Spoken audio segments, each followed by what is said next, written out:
Assalamualaikum warahmatullahi wabarakatuh. Salam sejahtera bagi kita semua. Bertemu lagi dengan saya Supriyandi SD di pembelajaran ekonomi. Nah, kali ini kita akan masukin materi yaitu masalah pokok ekonomi dan sistem ekonomi. Tapi di sini kita akan membahas untuk masalah pokok ekonomi. Masalah pokok ekonomi terbagi menjadi dua, yaitu masalah pokok ekonomi klasik dan masalah pokok ekonomi modern.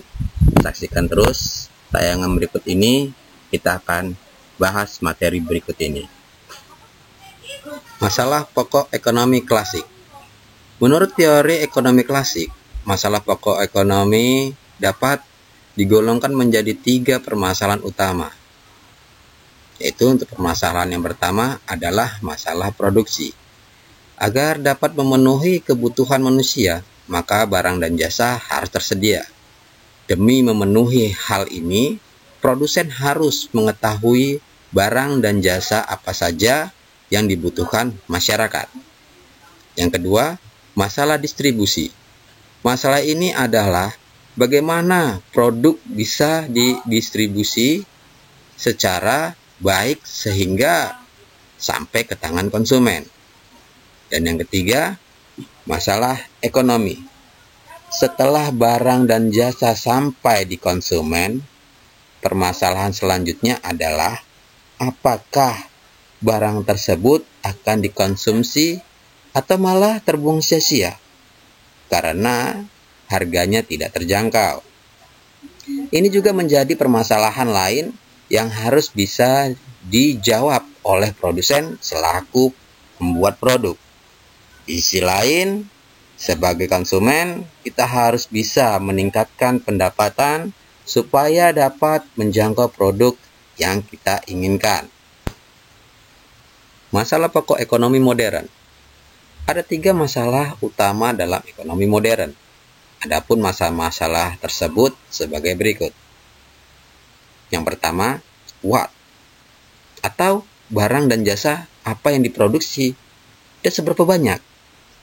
Masalah pokok pertama yang penting dalam ekonomi adalah bagaimana produsen dapat menentukan barang dan jasa apa yang harus diproduksi.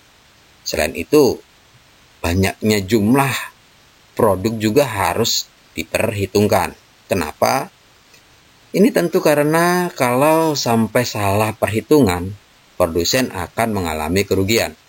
Bahkan bisa bangkrut karena barangnya menumpuk sia-sia. Yang kedua, how atau bagaimana cara memproduksi barang tersebut. Setelah barang dan jasa sudah ditentukan jenis dan jumlahnya, maka masalah selanjutnya adalah teknik produksinya. Dengan sumber daya yang ada, produsen harus bisa menentukan teknik produksi yang paling efisien untuk mereka. Berapa banyak jumlah karyawan? Teknik apa yang digunakan?